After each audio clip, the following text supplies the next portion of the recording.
33 ساڵ بەسەر دەرکردنی بڕیاری 688 ئەنجومەنی ئاسایشی نەتەوە یەکگرتوەکان تێپەڕ دەبێت کە ئەو بڕیارە وای کرد ئیتر خەڵقی کوردستان لە قەتڵ و عام و کوشت و بڕ و چیمیاباران و ئەنفال ڕزگاری ببێ و دەبێ کۆمەلگەی نێودەوڵەتی وای کرد پابند بن بە پاراستنی خەڵکی کوردستان و دواتریش هەم پەرلەمان هەم حکوومەت ئەوە هەم هێواش هێواش هەرێمی کوردستانیشی لێکەوتوتەوە.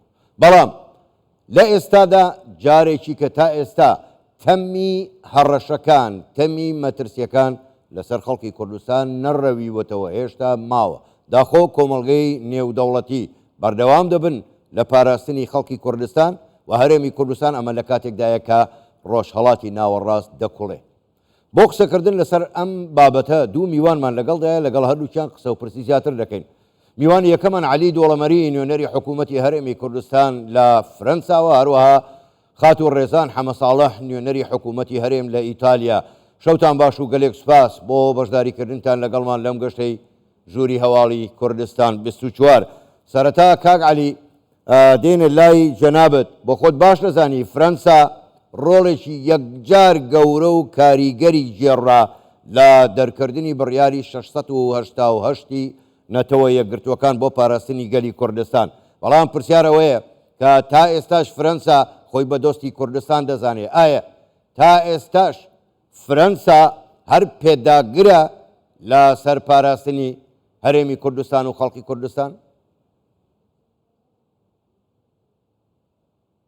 بەڵێ شەو باش، زۆر زۆر سپاس. بە حقیقەت ئەو شتانەی جەنابتان گوت ڕاستە، فەڕەنسا دەست پێشخەر بوو لە دەرکردنی ئەم بڕیارە دوو ڕەهەندی هەبوو، ڕەهەندێکی سیاسی و ڕەهەندێکی مرۆڤایەتی بوو لەو کاتەوە کە شتێکی زۆر گرنگ بوو کە ناوی کورد بۆ یەکەمین جار لە دوای دابەشبوونی کوردستان بەسەر چوار پارچەدا لە ڕێکخراوێکی گرنگی نێودەوڵەتی ڕێکخراوی نەتەوە یەکگرتوەکانەوە دەربچی بۆ پاراستنی کوردەکان. بێگومان بینیمان نانیمە بەڵگەشمان هەیە لە دوای ڕووداوەکانی نەخوازیاری 16 ئۆکتۆبەردا فەڕەنسا بوو جارێکی تر توانی پشتیوانی ئەم حکوومەتە بکات هەرێمی کوردستان بپارێزێت لەو هەڕەشانە هەم لە شەڕی داعشش فەڕەنسا لەگەڵ وڵاتانی تردا توانی هەرێمی کوردستان لە شەڕێکی تیرۆریستان بپارێزێت. بەڵام ئەوەی کە سەرۆک ئیمانوێل ماکرۆن کردی لە 2017 بەوێ نەبوو.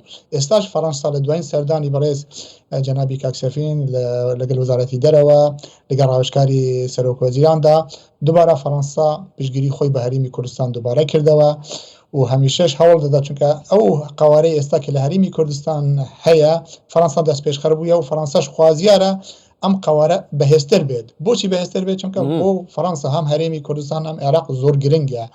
سەقامگیری ئەم دوو هەرێمە هەرێمی کوردستان وڵاتی عێراق بۆ فەڕەنسا گرنگی خۆی هەیە، بۆیە دەوێت هەم عێراق سەروەری خۆی پارێزیت واروها عێراقش لە چوارچێوەی دەستوردا هەموو مافەکانی هەرێمی کوردستان دابین بکات. ئەمە خۆ لە خۆدا پشگیرێکی زۆر گەورەیە کە وڵاتێکی ئەندامی هەمیشەیی ئەنجومەنی ئاسایش وەروها ئێستا سەرکردایەتی یەکێتی ئەوروپا دەکات پشتگیری لە هەرێمی کوردستان دەکات و بینیشمان لە مێژووی فەڕەنسادا بەوێنەیە کە نێزیکی 11 کۆبوونەوە لە نێوان سەرۆکی فەڕەنسا و سەرۆکی هەرێمی کوردستان لە ماوەی ڕابردوودا ئەنجام درراوە. زۆر باشە. خاتوو ڕێزان ماوەیەک لەمەوبەر شاندێکی باڵای هەرێمی کوردستان هاتنە ئیتالیا لە ئێوەش بەشدار بوون لەگەڵ شاندەکە و دیدارتان هەبوو لەگەڵ حکوومەتی ئیتالیا. پرسیارەکەی منەوەیە ئیتالیەکان چۆن دەڕوانە ئەم ئەزموونەی هەرێمی کوردستان و چۆنی هەڵدەسەنجێنن؟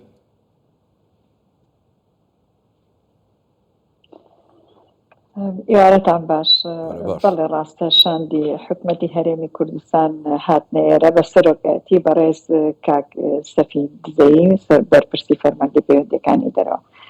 بەڵام پێشەوە حەزەکەم ئاماژە بەوە بکەم کە پەیوەندیەکانی ئیتالیا لەگەڵ کوردستانە هی ئەمڕۆ نییە، ئەو پەیوەندیانە زۆر دێرینە، لە ساڵانی زۆر پێشووترە، لە 20 ساڵی ئاخریا زۆر پەیوەندیەکان بەقووەتر بووە.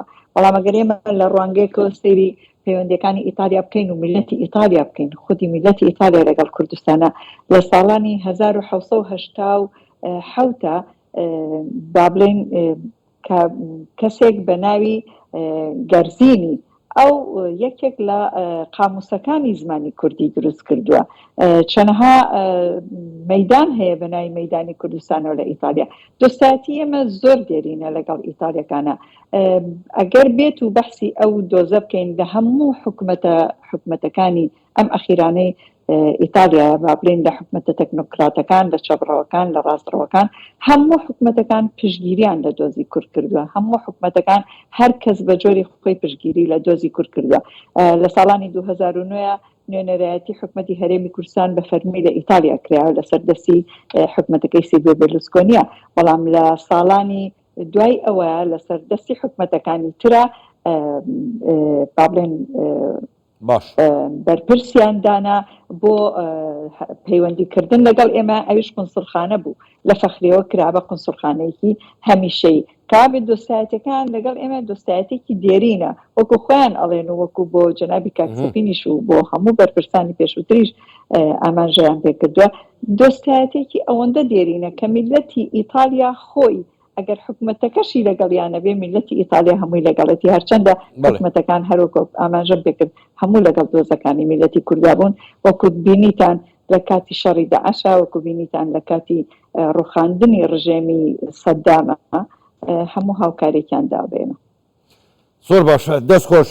کاگا عەلی، ئەمڕۆ مەسرور بارزانی لە یادی 33هەمین ساڵیادی دەرکردنی بڕیاری 688 زۆر ڕاشکاوەنا دەڵێ مەترسیەکان هێشتا لەسەر هەرێمی کوردستان ماوە. بۆ خۆشمان دەزانین یعنی هەڕەشەکان زۆرن لە عێراقەوە، هەر لە موچەبڕین و لە نانبڕینەوە لە وڵاتانی دەور و پشتیشەوە.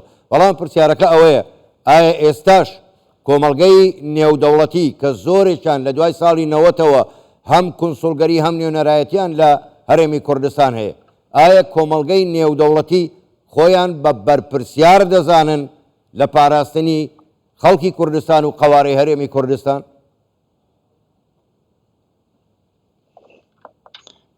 بەڵێ بێگومانە، چونکە ئەوان هەرێمی کوردستان هەرێمێکی سەرکەوتوو بووە لە زۆر بوارەوە، لە ڕووی دموکراسیەوە، لە ڕووی مافی مرۆڤە، لە ڕووی ئازادی دەڕەبرینەوە، هەروەها لە پێشوازیکردن بە میلیۆنها ئاوارە و پەنابەر و وەروەها پێکەوە ژیان بۆ ئەوان کە ئەم بنەمانە وڵاتانی ئەوروپینە. ئەگەر دەبینین هەموو وڵاتە زەرهێزەکانی ئەوروپا کە ئەندامی هەمیشەی ئەنجومەنی ئاسایشن، هەروەها وڵاتی گرنگ وەکو ئەڵمانیا، وەکو ئیتالیا، وەکو وڵاتانی ترش قونسڵگەری گشتیان لە هەرێمی کوردستاندا هەیە و گرنگی زیاد بە هەرێمی کوردستان دەدەن. ئەمە خۆی لە خۆیدا ئەمە دەردەخات کە دۆستی زۆر باشمان هەیە.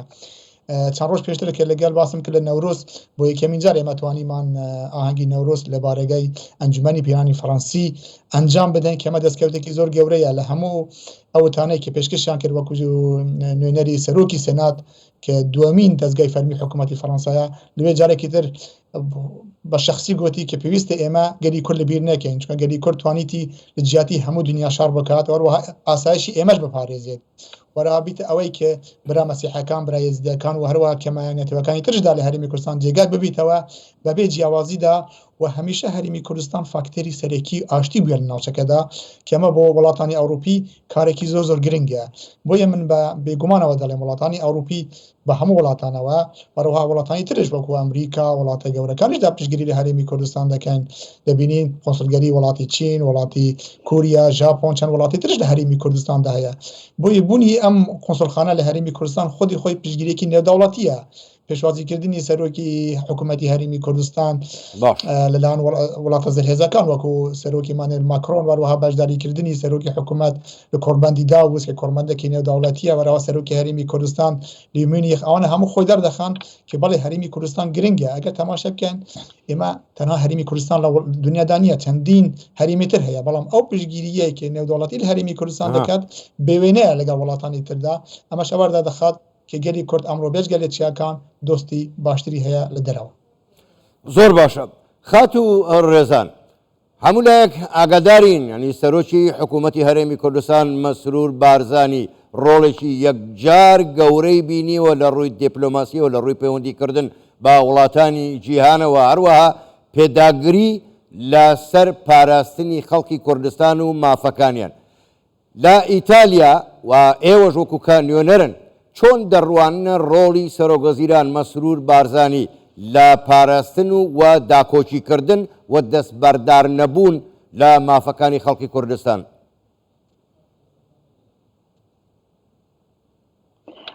طبعا حتما ڕۆڵی جەنابیان ڕۆڵێکی زۆر گرنگە و ئیتالیا ئەو ڕۆڵە زۆر بە گرنگ ئەنرخێنێ هەروەکو عەرزم کردن ئەوانەی کە حکومەتەکانی ئێمە حکومەتەکانی هەرێمی کوردستان و هەرێمی کوردستان کولەن بەنسبەت وڵاتی ئیتالیاوە با من لە بینی قەوسێکا بەحسی ڤاتیکانیش کەم بەنسبەت خۆی ڤاتیکانەوە زۆر زەروریە چونکە ئەو چوارچێوەیەی کە ئەیانەوێ نەشێوێ لە شەرقی ئەوسەط ئاویش چوارچێوەی کوردستانە کە هەموو کەمەنەتەوایەتیەکان و هەموو ئەدیانەکانی تر بەیەکەوە پێکەوە ژیانێکەیە لەبەرەوە ڕۆڵی جەنابیان و ڕۆڵی بەتایبەتی جەنابی سەرۆک بارزانیش لە پێشووترە زۆر ڕۆڵێکی گەورە بۆ ڕۆڵی جەنابی کاک نێچیروان ڕۆڵێکی گەورە بۆ ئێمە وەکو بەشێکین لە شەرقی ئەوسەط کە نایەنێ بە هیچ جۆرێ ئەو دۆزەی میلەتی کورد لە با بڵێن دواکەوێەوە ئەو دۆزە حەزەکەن هەروەکو خۆی بمێنێتەوە بەڵکو گەشەی پێ بکرێ حتما جەنابیان و هەموو فەردێکی کورد کە کوردستانی لەلا عەزیز بێت بەتاکید ئەو شتانەی کە ئێمە کردومانە وەکو نوێنەرایەتی حکومەتی کوردستان و ئەو شتانەی کە لەلایەن حکومەتی خۆمانەوە بۆ ئێمە ڕەچاو ئەکرێت کە پێویستە بیگەێنینە لایەنی پەیوەندیدار لە ئیتالیا هەمویانمان توانیمانە بە بەشێکی چاک بیانگەێنین بەڵام لەگەڵەوەشە بوونی ئەو دیبلۆماسیەتە لە ناو کوردستانە و بوونی ئەو هەموو قۆنسڵخانەیە لە ناو کوردستانە نزیکبوونی سەرۆکی حکومەت لەگەڵیانە و سەرۆکاتی هەرێم لەگەڵ ئەو قۆنسڵخانە و لەگەڵ ئەو با بڵێن ئەو دیبلۆماتکارانەی کە لەوێن ئەمە کارێکی زۆر گەورەی کردو بۆ ئێمە هاندەرێک بۆ ئێمەش و هاوکارێک بۆ ئێمەش کە بتوانین لێرەش زیاتر پەیوەندیەکانی خۆمان بتەوکەینەوە لەگەڵیانە ڕۆڵی کوردستان زۆر بە نرخەن هەڵەسەنگێنرێ لێرە لە ئاخرین سەفەری وەکو عەرزم کردن کاک سەفین دزەیی بۆ ئیتالیا ئیتالیەکان وەزارەتی دەرە وەزارەتی بەرگری وەزارەتی ژینگە و هەروەها ئەنجومەنی پیران هەر هەمویان بەلایەنەوە زۆر گرنگە قەوارەی هەرێمی کوردستان و دۆزی میلەتی کورد هەتا دێت بە قووەتر بکرێ قەوارەی کوردستان وەکو خۆی بمێنێتەوە بەڵکو گەشەی پێ بدرێ چونکە تەنها شوێنێکە کە توانراوە برا مەسیحیەکان و برایانی یەزیدی و هەموو کەمەنەتەوەیەتیەکانی کە بەیەکەوە پێکەوە ژیان بکەن بۆ ئەو مەبەستە سەبارەت بە برا مەسیحیەکان لەم ئەخیرە خۆتان نەزان نزیکی جەژنی ئیستەر بوو کە جەنابی کاک سەفین لێرە بوو ئاماژە بۆ کرا مەسیحیەکان چەند توانیویانە ئازاد بن لەسەر خاکی کوردستان و گەورەکانی ئێمە وەکو سەرۆک مەسرور بارزانی وەکو سەرۆکی هەرێم وەکو سەرۆک بارزانی خودی خۆیان چەنەها جار بەشداریان کردووە لە بۆنە و بۆنە دینیە گرنگەکانی برا مەسیحیەکانە و هەم لە هەمان کاتە لە بۆنە و ئاهەنگەکانی براکانی یەزیدیە ئەمە کارێکی کردووە کە هەموو بەچایەکی زۆر بە نرخ سەیری منطقەکە ئاکەن و پشتیوانی کاملیان هەیە بۆ دۆزی کردووە بۆ حکومەتی هەرێمی کوردستان. بەڵێ گەلێک سوپاس بۆ هەر یەک لە بەڕێزان عەلی دۆڵەمەری نوێنەری حکوومەتی هەرێمی کوردستان لە فەرەنسا هەروەها خاتوو ڕێزان حەمە ساڵح نوێنەری حکوومەتی هەرێم لە ئیتالیا گەلێک سوپاس بۆ هەردووکتان کە بەشدار بوون ئەم شەو لەگەڵمان لە ژووری هەواڵی کوردستان 24 شەوتان باش.